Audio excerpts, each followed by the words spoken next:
Good evening and welcome to NTD News. I'm Stephanie Cox. Here are today's top stories. Another major train derailment in less than a month. This time it's a Union Pacific coal train in Nebraska. And speaking of derailment, the EPA is ordering Norfolk Southern to clean up the Ohio spill in East Palestine. Meanwhile, former President Trump plans to visit the site. Dueling speeches by President Biden and President Vladimir Putin. What they each announce as China's role in the war in Ukraine draws attention. And do big tech companies have too much power and too little liability? The Supreme Court hears its first case on Section 230. The decision could change the internet as we know it.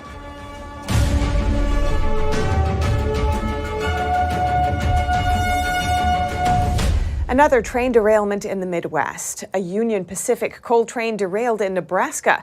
This is the third major derailment in the region in less than a month. A Union Pacific freight train derailed near the town of Gothenburg, Nebraska, early Tuesday morning at around 1:45 a.m. local time. It had around 30 cars carrying coal. Emergency hazmat crews responded to the scene. There were no flames or smoke from the derailment. Union Pacific Railroad said the crash doesn't appear to pose a threat to local residents. The railroad company told media outlets, quote, "No one was injured. Cleanup has begun with heavy equipment on site. An investigation into the derailment is currently underway. This is the third major train derailment in the Midwest in less than a month. On February 3rd, a Norfolk Southern train carrying toxic chemicals derailed in East Palestine, Ohio. About a week ago, authorities confirmed a train derailed near Detroit, Michigan. It was also carrying some hazardous materials. Reporting by Allison Lee, NTD News. And the EPA has ordered railway company Norfolk Southern to handle all of the cleanup from the train derailment that happened over 2 weeks ago. NTD's Arlene Richards reports. 18 days after a northern southern freight train carrying hazardous chemicals derailed in East Palestine, Ohio, the EPA announced a legally binding order on Tuesday. It orders the railway company to pay for and handle all cleanup of the spill, which ignited into a days-long fire. That includes cleaning local residences and businesses. Meanwhile, the Department of Transportation is questioning whether or not cost-cutting measures caused the derailment. In a statement on Tuesday, Transportation Secretary Pete Buttigieg said, "Profit and expediency must never outweigh the safety of the American people." The statement accompanied an announcement from the DOT calling for Norfolk Southern and the entire freight railroad industry to act immediately to improve its safety protocols, and called on Congress to do its part, such as increasing the maximum fines that the DOT can issue to rail companies for violating safety regulations. Buttigieg is calling for more inspections on trains carrying flammable materials and phasing in safer tank cars by 2025. He's also pushing for a minimum of 2 crew members during most rail operations. But in recent weeks, Buttigieg has been criticized for not visiting the site of the wreckage, and he's still not ready. On a Monday call with reporters, Buttigieg said he would visit East Palestine when the time is right. Although he said he was interested in getting to know the residents, he explained the protocol for addressing major disasters is to first defer to the National Safety Transportation Board. And Buttigieg isn't the only one being criticized. The mayor of East Palestine on Monday told Fox News President Biden's visit to Ukraine was the biggest slap in the face. That tells you right now he doesn't care about us. So agreed. He can send every agency he wants to, but I found that out this morning in one of the briefings that he was in the Ukraine giving millions of dollars away to people over there, not to us, and I'm furious. While Biden shows solidarity with Ukraine, former President Trump has scheduled a visit to Ohio. In a Truth Social post on Saturday, Trump said as soon as he announced he was going, Biden said an emergency team would go. He said hopefully he will also be there. Trump will visit East Palestine on Wednesday. Arlene Richards, NTD News. Another disaster. 2 people killed and more injured following an explosion at an industrial zone in Florida this morning. The blast caused a massive fire that engulfed multiple buildings. It happened at a welding business in Medley, Florida, near Miami at around 8:30 a.m. Firefighters from Miami-Dade Fire Rescue arrived at the scene and put out the fire by 10 a.m. It's unclear right now what caused the fire. Miami-Dade police say they're currently investigating. At least 2 people were killed and 3 were injured. Footage shows the flames engulfing several vehicles and structures. And over in Poland today, President Biden vowing to maintain U.S. support for Ukraine. And now other potential 2024 contenders are weighing in as the amount of aid comes into question. NTD's Iris Tao has more from the White House. Following a surprise visit to Kyiv on Monday, President Biden gives a major speech in Warsaw, Poland, and renews his vow to continue supporting Ukraine. Ukraine will never be a victory for Russia. Never. And he underscores that his administration's commitment to Ukraine could be for the long term, given that some Republicans in Congress are questioning the amount of aid. The defense of freedom is not the work of a day or of a year. And we will not tire. But as Biden makes a statement with his trip to Ukraine and then Poland, other potential 2024 contenders are weighing in on the now year-long war. In a Monday speech, former President Trump called for cutting aid to Ukraine, saying, quote, continuing to pour money in is delaying a settlement. And Florida Governor Ron DeSantis says U.S. commitment to Ukraine shouldn't get out of control as China is a bigger threat. These things can escalate, and I don't think it's in our interest to be getting into proxy war with China getting involved. Meanwhile, in a Tuesday speech in Moscow, 4%. Russian President Vladimir Putin announces that Russia is suspending participation in the New START treaty, a key nuclear arms control treaty between the U.S. and Russia. Biden did not address Putin's announcement on Tuesday, but did take aim at the Russian president by saying, President Putin chose this war. Every day the war continues is his choice. All this as sources told the Wall Street Journal that China's Xi Jinping is heading to Moscow in the coming months. And China already sent its top diplomat to Moscow on Tuesday, even amid U.S. allegations that Beijing is considering providing lethal support to Russia. Reporting from the White House, Iris Tao, NTD News. The New START treaty was signed in 2010 and sets limits on the nuclear arsenals of both the U.S. and Russia. The two countries are thought to hold about 90% of the world's existing nuclear warheads. The quantity is enough to destroy Earth many times over. Putin's announcement to suspend the treaty today was part of his national address on the war in Ukraine. Putin's remarks were part of a major address to the parliament in Moscow. The speech came 1 year after he ordered the invasion of Ukraine. Flanked by 4 Russian tricolor flags, Putin told Russia's elites that the war was forced upon them. He accused the U.S.-led NATO alliance of fanning the flames of the conflict. Responsibility for fomenting the Ukrainian conflict, for its escalation, and for the increasing number of victims lies entirely with Western elites. And of course, the current regime in Kyiv. Again, he justified the war as a legitimate response to what he called threats from the West, as well as Ukraine. We protect people's lives, our homeland, and the West's goal is unlimited power. Throughout his nearly 2-hour speech, Putin vowed to advance the battles in Ukraine, claiming it's impossible to defeat Russia. He also touched on issues including Moscow's annexation of 4 regions of Ukraine and the impact of Western-led sanctions on the Russian economy. Tens of thousands have died since the conflict started in Eastern Europe. Moscow has suffered 3 major setbacks on the battlefield, but still controls about 1/5 of Ukraine. And in his speech today, Putin threatened to restart nuclear tests if the U.S. did. He also said Russia was putting new strategic systems on combat duty, though it was not immediately clear which systems he was referring to. U.S. Secretary of State Antony Blinken called the pause on the nuclear pact deeply unfortunate, and analysts are growing concerned. Next, we hear from Patty Jane Geller and her assessment of these developments, especially in light of the rising U.S.-China tensions. Geller is a senior policy analyst for nuclear deterrence and missile defense at the Heritage Foundation's Center for National Defense, and I spoke with her earlier today. Patty Jane Geller, welcome to our show. Thanks so much for joining us. Thanks so much for having me on. Now, Putin says that he's pulling back from Russia's last remaining nuclear arms control pact with the U.S. How serious is this, in your view? It's absolutely serious. Without the arms control treaty, the U.S. and Russia lose that transparency and dialogue that we've been used to having regarding our nuclear forces. But it's not just serious, it's also not surprising, unfortunately. Russia has violated nearly every arms control agreement that it's ever been party to. It recently violated the INF Treaty, the Open Skies Treaty, and New START is just the latest.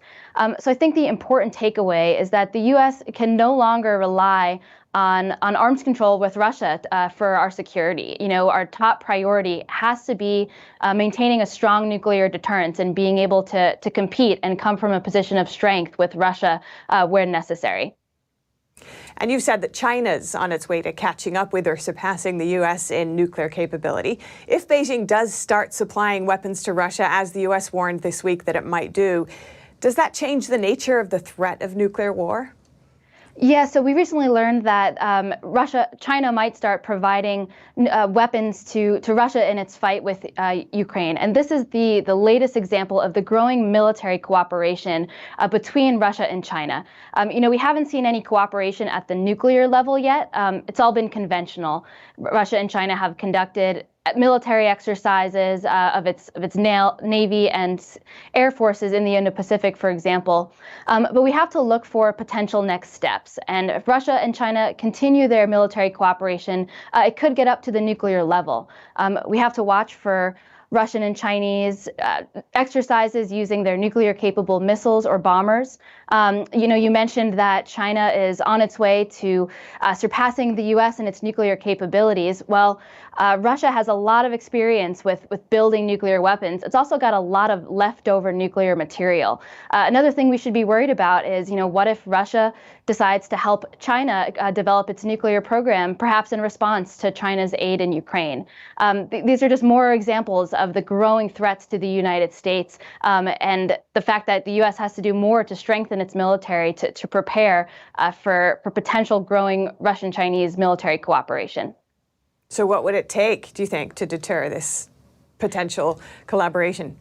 Yeah, it's going to take a significant investment to strengthen U.S. nuclear forces. The current U.S. nuclear force, the number and the types of nuclear weapons we have, they were all developed during the Cold War. For example, our nuclear missiles, the long-range missiles that can strike Russia and China, were designed in 1960 and deployed in 1970. They were supposed to retire in 1980, but we've been squeezing the life out of them since then. So all of our forces, they're really old. The U.S. is currently working on a significant modernization program to replace those nuclear forces with new ones. But it's taking a really long time. And quite frankly, this current nuclear modernization effort is not going to be enough. The U.S. will need to invest in its nuclear forces to develop more and more advanced capabilities.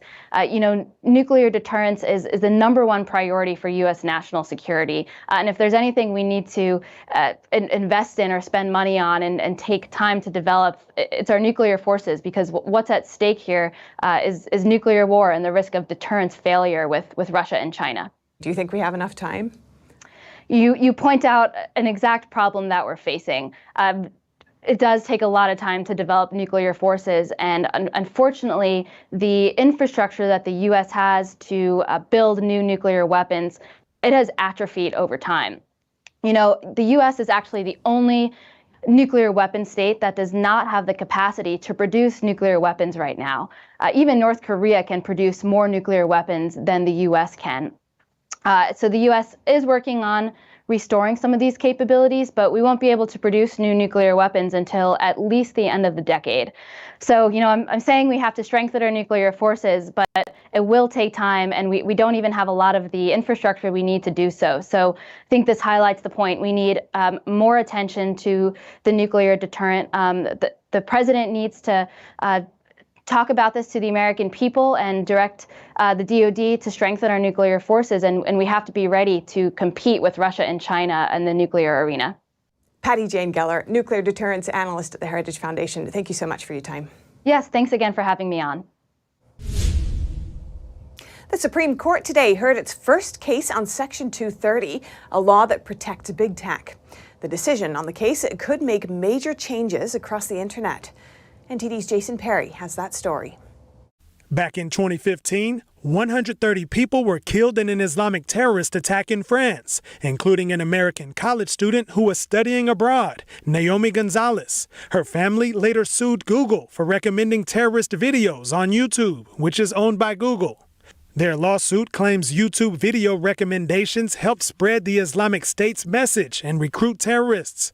But a lower court dismissed the case, saying Google was protected by Section 230. The law protects tech companies from being responsible for content posted by third parties. The Supreme Court has now taken up that case. This is the first time the highest court has examined the scope of Section 230. Justice Elena Kagan commented. Every other industry has to internalize the costs of its conduct. Why is it that the tech industry gets a pass? A little bit unclear. On the other hand, we're a court. We really don't know about these things. These are not like the 9 greatest experts on the internet. The attorney for Google, Lisa Blatt, said the algorithm YouTube uses for recommendations is neutral. And Justice Neil Gorsuch added this. Another problem also is that it begs the question what a neutral rule is. Is an algorithm always neutral? Don't many of them seek to profit maximize or promote their own products? Some might even prefer one point of view over another. New York City Mayor Eric Adams also commented on big tech's algorithms. Some of these things we're calling our young people to do, how to define in themselves, depression, teaching suicide. This stuff is just how to make a gun. And then they act like they're not doing anything wrong. They know their algorithms. They know who they're going after. They know what they're seeking. And then when you look at what happened in Buffalo with the Buffalo shooter, he was radicalized on social media. Social media is impacting our lives, and they're robbing our children of their innocence.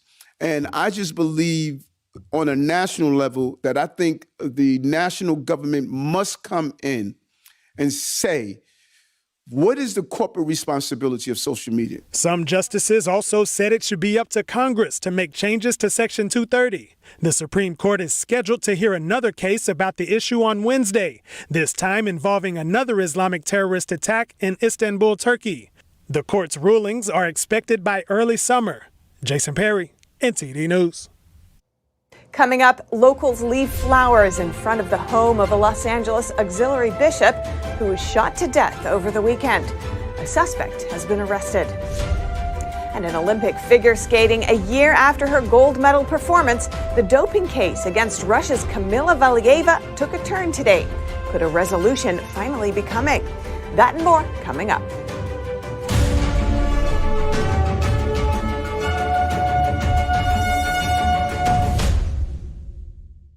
Shenyun Creations, the streaming platform from Shenyun, featuring world-class dance, past programs, and all original music.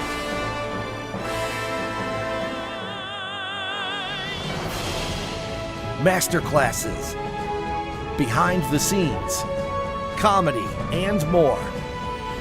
Explore shenyuncreations.com.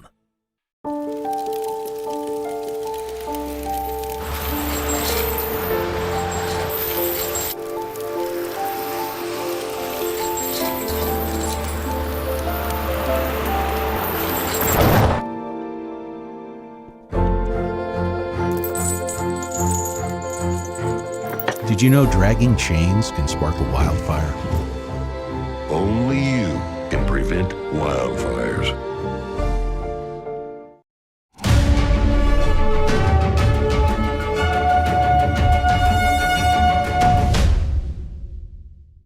Authorities in Los Angeles have arrested a suspect in connection with the shooting death of Auxiliary Bishop David O'Connell. Meanwhile, the local community mourns the loss of the beloved clergyman. Our team heard from people who knew the bishop today. They left flowers in front of his house and recalled his heartwarming personality. Locals left flowers and set up a makeshift memorial in front of Bishop David O'Connell's home in Hacienda Heights. Jackie Moreno was one of them. She met the bishop through local events and attended his bishop ordination in 2015. He's a very heartwarming, loving, compassionate man with strong devotions to our Blessed Mother.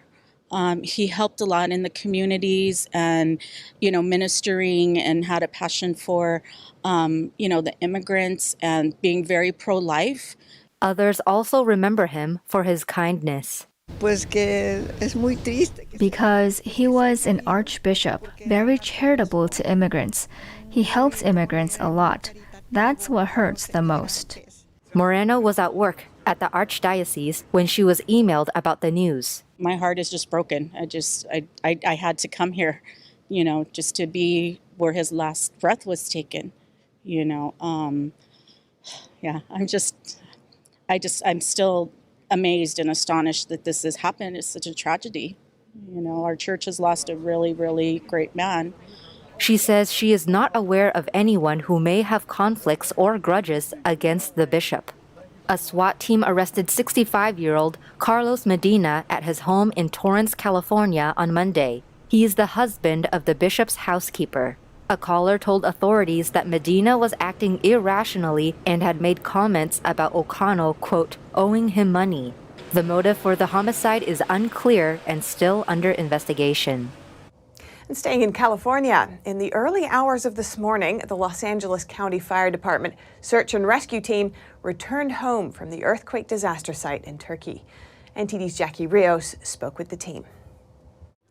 The Los Angeles County Fire Department's urban search and rescue team of more than 200 people, along with 12 canines, are returning home after a 14-day deployment to Turkey following the earthquake that rocked that country and Syria. Family, friends, fellow firefighters welcomed the team home in the early hours on Tuesday. As a team, you tirelessly worked from the moment you landed to the minute you left, to conduct more than 6,000 building assessments, to look for signs of life, and to carefully assess homes, hospitals, and other critical buildings. The aftermath of the earthquakes in both Turkey and Syria have been devastating for both countries, with thousands of deaths and misplaced families. A lot of what we saw was large multi-story apartment complexes that kind of just came down pancake style, floor. So what once was a 7-8 story apartment complex was now only about 30 feet high from the ground level. One member, John Paul Hilsabeck, described how the building structures allow people to survive under the rubble. Those people were extremely lucky in that the way that the buildings collapsed, it created like tombs around them, and that's how they were able to stay warm and still stay alive. Search and rescue members, along with the Turkish military, the country's search and rescue team, and its people came together to assist and help those impacted by the earthquakes. Other members in attendance were the Turkish Consul General of Los Angeles and members from the Turkish community who came to personally thank the team. I cannot explain how grateful we are. From thousands of miles away from my own country, you came to help. This is something we will never forget. Traveling thousands of miles, the search and rescue team consisted of firefighters, paramedics, physicians, and structural engineers, along with incredible canines who search for people trapped under the rubble. Jackie Rios, NTD News, Pacoima, California. And now, over to sports news. Here's NTD's Dave Martin with today's top stories. Thank you, Steph. The World Anti-Doping Agency is appealing the case of Russian figure skating sensation Kamila Valieva to the Court of Arbitration for Sport after a Russian investigation found her not guilty of a doping infraction. Valieva became a top headline at last winter's Olympics when she became the first woman to land a quadruple jump at the Games during the team competition. But it was soon revealed that she had just recently tested positive for a banned substance at the Russian National Championships in December of 2021. At the time, the Court of Arbitration for Sport, however, allowed Valieva, who was a favorite to win gold, to continue at the Games, saying the 15-year-old was a protected person. For her part, Valieva said the positive test was from a mix-up with a relative's heart medication. Meanwhile, U.S. figure skating said earlier this month that their skaters who finished second behind Team Russia were frustrated by the lack of a final decision. The World Anti-Doping Agency is seeking a 4-year ban, including retroactive disqualifications from the time of the positive test, which would include last year's Olympics. And in NBA news, Chicago Bulls guard Lonzo Ball has been ruled out for the year after continuing leg discomfort following knee surgery before the season. The former second overall pick in the draft had yet to play this year and hasn't appeared in a game since January of 2022. And for your sports viewing schedule tonight, no NBA games, but a big night in the college ranks. 12 ranked teams are in action, including a pair of showdowns in the Big 12, as 9th-ranked Baylor plays at number 14 Kansas State, and number 8 Texas hosts 23rd-ranked Iowa State. And finally, for you hockey fans, the NHL has 9 games on tap, including the Edmonton Oilers and 2-time MVP Connor McDavid, who leads the league in both goals and assists. They host the Philadelphia Flyers. And that's it for your sports news today. Steph, back to you. Thanks, Dave. And that's all for today's news. Thanks for tuning in. I'm Stephanie Cox. Good night.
Thanks for watching us on YouTube. Did you know YouTube only keeps selective videos on its platform? So if you want to make sure you get the full picture, just subscribe to our newsletter.